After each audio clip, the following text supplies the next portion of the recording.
লাখো মানুষের ভালোবাসা, চোখের জল আর ইনসাফের বাংলাদেশ প্রতিষ্ঠার বিপ্লবের চেতনা ছড়িয়ে চির বিদায় নিলেন জুলাই গণ অভ্যুত্থানের অন্যতম যোদ্ধা শহীদ শরীফ ওসমান হাদী। ঢাকা বিশ্ববিদ্যালয়ের কেন্দ্রীয় মসজিদের পাশে জাতীয় কবি কাজী নজরুল ইসলামের সমাধি প্রাঙ্গণে দাফন করা হয় বিপ্লবী ওসমান হাদীকে। রাজনৈতিক সহকর্মী, বিশ্ববিদ্যালয়ের প্রতিনিধি, পরিবারের সদস্যরা পরম মমতায় কবরে শায়িত করেন হাদীকে। পরে মোনাজাতে অংশ নেন লাখো মানুষ। মুশফিকুর রহমানকে সাথে নিয়ে রিপোর্ট করছেন মইনুল আহসান।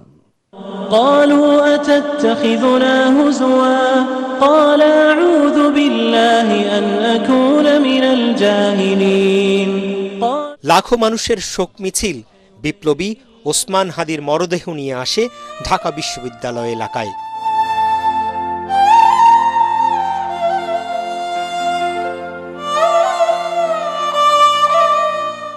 জাতীয় কবি কাজী নজরুল ইসলামের সমাধি প্রাঙ্গণে এর আগেই সম্পন্ন শেষ বিদায়ের সব প্রস্তুতি।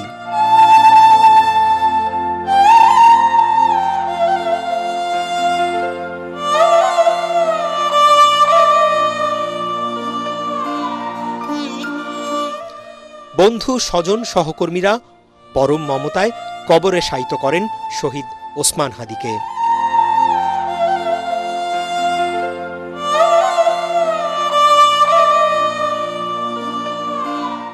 কয়েক মিনিটে শেষ হয় আনুষ্ঠানিকতা।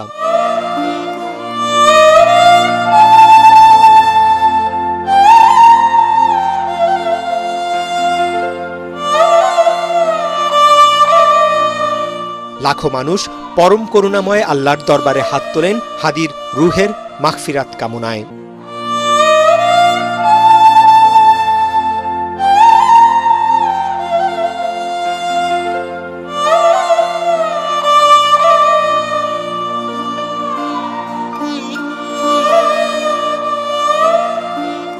আধিপত্যবাদের বিরুদ্ধে, অন্যায়ের বিরুদ্ধে একটি ন্যায়সঙ্গত সমাজ ও দেশ প্রতিষ্ঠা করার লক্ষ্যে যে সংগ্রাম, তার প্রতি সারা বাংলাদেশ সবসময়ের জন্যই একাত্ম অনুভব করে। ওসমান হাদীর মতো বিপ্লবীকে রাষ্ট্র নিরাপত্তা দিতে না পারায় সহযোদ্ধাদের কণ্ঠে ঝরে পড়ে ক্ষোভ। ওসমান হাদী ভাই তিনি অসংখ্যবার তার জীবনের ঝুঁকির বিষয়ে তিনি ফেসবুকে লিখেছেন, গণমাধ্যমে বক্তব্য দিয়েছেন, কিন্তু এই সরকার কোনোভাবেই তার সেই বক্তব্যকে গুরুত্ব দেয়নি। কবিতার মাধ্যমে, প্রতিবাদের মধ্য দিয়ে ওসমান হাদী ভাই নতুন বাংলাদেশে তিনি স্বপ্ন বিনির্মাণ করতে সমর্থ হয়েছিলেন।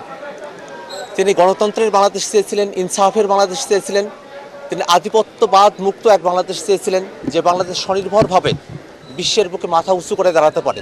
শেষ বিদায়ের সঙ্গী হতে আসা সহকর্মীরা এও বললেন, দেশপ্রেমিক বিপ্লবীদের মৃত্যু নেই। দেশ ও মানুষের প্রয়োজনে হাদীর মতো সাহসী সন্তানরা রাজপথে নেমে আসবে। হাদী ভাই যে স্বপ্ন দেখেছেন, তিনি যে বাংলাদেশের রাজনীতির নতুন সংস্কৃতি আমাদের কাছে দেখিয়েছেন, আমরা বিশ্বাস করি ওনার এই স্বপ্নগুলোর প্রত্যেকটি যুবক এই প্রজন্ম ধারণ করেছে এবং তারা মনে করেছে হাদী ভাইকে হত্যা করার মধ্য দিয়ে হাদী ভাইয়ের আদর্শকে ধ্বংস করে দিবে, কিন্তু তারা এটা সবচেয়ে ভুল করেছে। এবং আজকে একজন হাদী ভাইয়ের যে হত্যাকাণ্ড শহীদ করে দেওয়া হয়েছে, আজকে বাংলাদেশের লক্ষ লক্ষ যুবক আপনারা দেখছেন যে পুরো হাদী ভাইকে ওন করতেছে। হাদী ভাই একজন ব্যক্তি না, তিনি একটি চরিত্র, তিনি একটি স্বপ্ন এবং তিনি একটি জাগরণ। যখন নিয়ম কানুন শৃঙ্খল আমি মানি না কোনো আইন।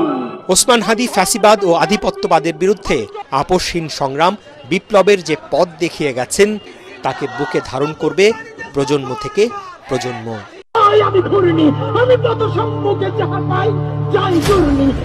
বিদায় বাংলা মায়ের 20 সন্তান।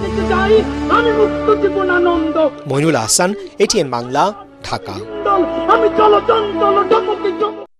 সব মশার বিরুদ্ধে সুরক্ষা দিতে এলো বসুন্ধরা এক্সট্রিম অ্যারোসল, মশার বিরুদ্ধে এক্সট্রিম সুরক্ষা। এর আগে লাখো জনতার অংশগ্রহণে শহীদ শরীফ ওসমান হাদীর জানাজা অনুষ্ঠিত হয় সংসদ ভবন প্রাঙ্গণে। স্মরণকালের বড় এ জানাজার নামাজে ঢল নামে কয়েক লাখ মানুষের। জানাজার আগে বক্তৃতায় প্রধান উপদেষ্টা ডক্টর মোহাম্মদ ইউনূস বলেন, শহীদ ওসমান হাদীর শেখানো মন্ত্রেই উজ্জীবিত হবে আগামীর বাংলাদেশ। ভাই হত্যার বিচার চান হাদীর বড় ভাই মাওলানা আবু বক্কর সিদ্দিক।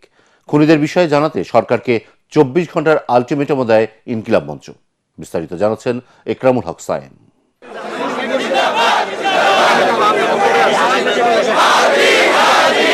লাখো মানুষের স্রোত, স্লোগানে মুখর জনতা।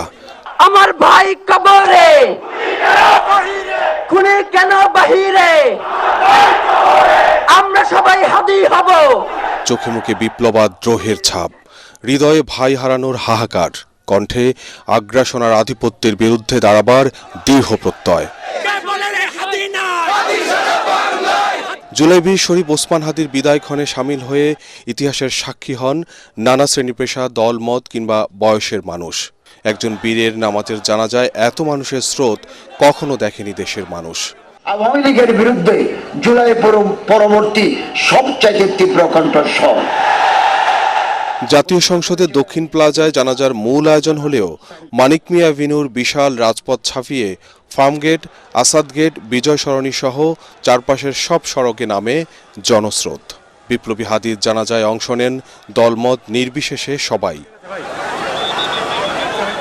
জানাজার আগে সমবেত জনতার উদ্দেশ্যে প্রধান উপদেষ্টা ডক্টর মোহাম্মদ ইউনূস বলেন, বিদায় নয়, বাংলাদেশিদের বুকেই মিশে থাকবে স্বাধীনতা ও সার্বভৌমত্বের প্রতীক ওসমান হাদি। তুমি আমাদের বুকের ভেতরে আছো এবং চিরদিন বাংলাদেশ যতদিন আছে তুমি সকল বাংলাদেশির বুকের মধ্যে থাকবে। তোমার কাছে আমরা ওয়াদা করতে এসেছি, তুমি যা বলে গেছো সেটা যেন আমরা পূরণ করতে পারি, সেই ওয়াদা করার জন্য আমরা একত্র হয়েছি। সেই ওয়াদা শুধু আমরা নয়, পুরুষানুক্রমে বাংলাদেশের সব মানুষ পূরণ করবে। এ সময় আবেগ ঘন বক্তব্য রাখেন হাদির বড় ভাই ডক্টর মাওলানা আবু বকর সিদ্দিক। ভাইয়ের হত্যার বিচার চান তিনি। আমার 6 ভাই বোনের মধ্যে সবচেয়ে ছোট ছিল শরীফ ওসমান হাদি। আজকের তার লাশ আমার কাঁধে বহন করতে হচ্ছে। আজকের আপনাদের কাছে আমার কোনো দাবি নেই, শুধু একটি দাবি। 7 থেকে 8 দিন হয়ে গেল দিবালোকে প্রকাশ্যে রাজধানী ঢাকায় জুমার নামাজের পরে খুনি প্রকাশ্যে গুলি করে যদি পার পেয়ে যায়, এর চেয়ে লজ্জার আমাদের আর কিছু নাই। যদি বর্ডার পাস হয়ে যায়, 5 থেকে 7 ঘন্টা সময় তারা কেমন করে গেল, এই প্রশ্ন জাতির কাছে রেখে গেলাম। আমার কোনো চাওয়া পাওয়া নাই। আমার ভাই ওসমান হাদি শহীদ হয়েছে, ওর শহীদি তামান্না ছিল। কোন ধরনের সহিংসতার ফাঁদে পা না দেওয়ার অনুরোধ জানান ইনকিলাব মঞ্চের সদস্য সচিব আব্দুল্লাহ আল জাবের। যদি এই রাষ্ট্রকে রক্ষা করতে শরীফ ওসমান হাদির পরিবারের 5 সদস্য তার ভাই এবং বোনদের যদি রক্ত লাগে তারা দেওয়ার জন্য প্রস্তুত রয়েছে, তবুও এই খুনিদেরকে চিহ্নিত করে বিচারের মুখোমুখি করতে হবে।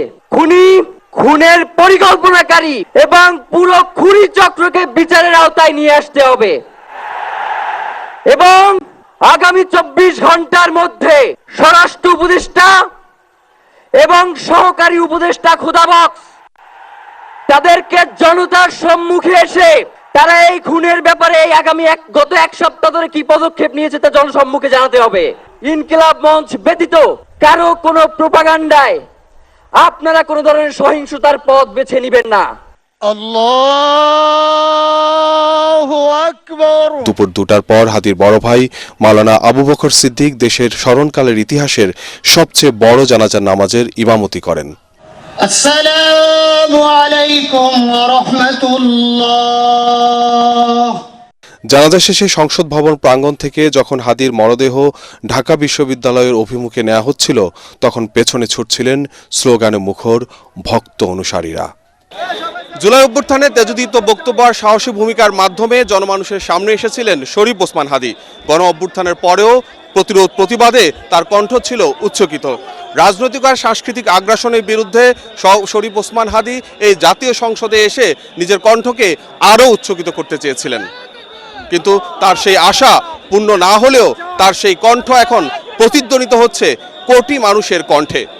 ইকরামুল হক সায়েম, এটিএন বাংলা, জাতীয় সংসদ ভবন, ঢাকা।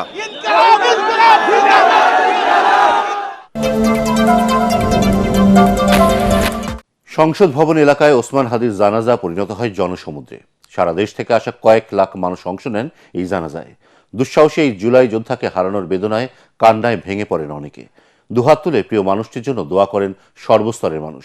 ভারতীয় আগ্রাসন এবং আধিপত্যবাদের বিরুদ্ধে কথা বলায় হাদিকে শহীদ হতে হয়েছে বলে মনে করেন তারা। বিস্তারিত জানাচ্ছেন ইয়াসিন রানা।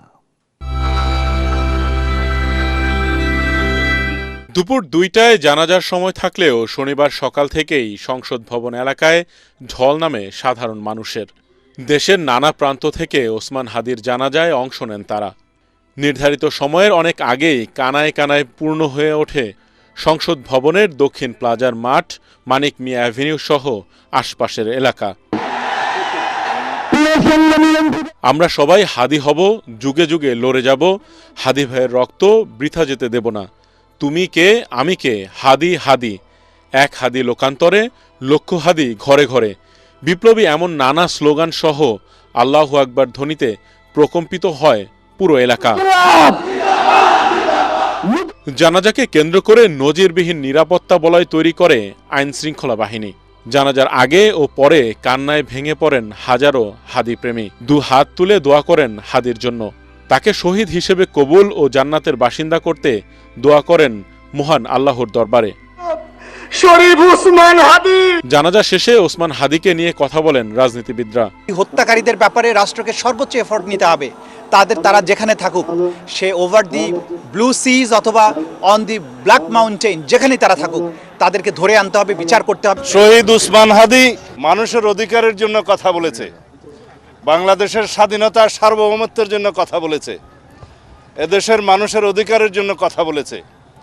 আমাদেরকে ওসমান হাদির এই শোককে জাতীয় শক্তিতে পরিণত করতে হবে। এই জানাজা আমাদেরকে অনেক বার্তা দিচ্ছে। বাংলাদেশ তৃষ্ণার্ত পাখির মতো অপেক্ষা করছে এমন কিছু মানুষের, যে মানুষগুলো এদেশের স্বাধীনতা সার্বভৌমত্বের জন্য, ইনসাফ এবং ন্যায় বিচার প্রতিষ্ঠা করবার জন্য, জনগণের অধিকার আদায় করার জন্য নিজের সর্বোচ্চ শক্তিকে যারা আল্লাহর রাহে কোরবান করবে। নামাজ শেষে সাধারণ মানুষ হাদির প্রতি তাদের ভালোবাসা ও শ্রদ্ধা জানান। হাদির খুনিদের অবিলম্বে গ্রেফতার ও বিচার দাবি এবং সরকারের উপদেষ্টাদের প্রতি ক্ষোভ জানান তারা। এই প্রশাসন এবং এই স্বরাষ্ট্র উপদেষ্টা দিয়ে আগামীর বাংলাদেশ, আমরা নতুন ভাবে যে বাংলাদেশ তৈরি করতে যাচ্ছি, এই স্বপ্ন বাস্তবায়ন হবে না, হবে না। এক হাদিকে ধ্বংস করে, এক হাদিকে শহীদ করে আমাদের এই আন্দোলন দমাতে পারবে না। বাংলাদেশের ইতিহাসে এত বড় জানাজা আমি আর কখনো দেখি না, আর যে হবে ইনশাআল্লাহ তা কখনো কল্পনাও করি না। একটা হাদিকে আপনারা চেয়েছেন দমাতে, আজ লক্ষ হাদি এখানে জেগে উঠেছে। জোর দাবি হচ্ছে যে অনতি বিলম্বে, অতি দ্রুত এই খুনি যেখানেই থাকুক সেখান থেকে খুঁজে বের করা হোক। বাংলাদেশের যতগুলো হত্যাকাণ্ড ঘটেছে তার প্রত্যেকটার সেফ এক্সিট ইন্ডিয়া হয়ে যায়। এর কারণ কি? জানাজা শেষে ওসমান হাদির কফিন নিয়ে যাওয়া হয় ঢাকা বিশ্ববিদ্যালয় এলাকায়। এ সময় সড়কের দুপাশেও শোকার্ত মানুষের ঢল এবং আহাজারি দেখা যায়। সংসদ ভবন এলাকা থেকে ঢাকা বিশ্ববিদ্যালয় পর্যন্ত বিপ্লবী এই সেনার নিথর দেহ বহনকারী অ্যাম্বুলেন্সের পেছনে ছোটেন হাজারো হাদি প্রেমী। ইয়াসিন রানা, এটিএন বাংলা, ঢাকা।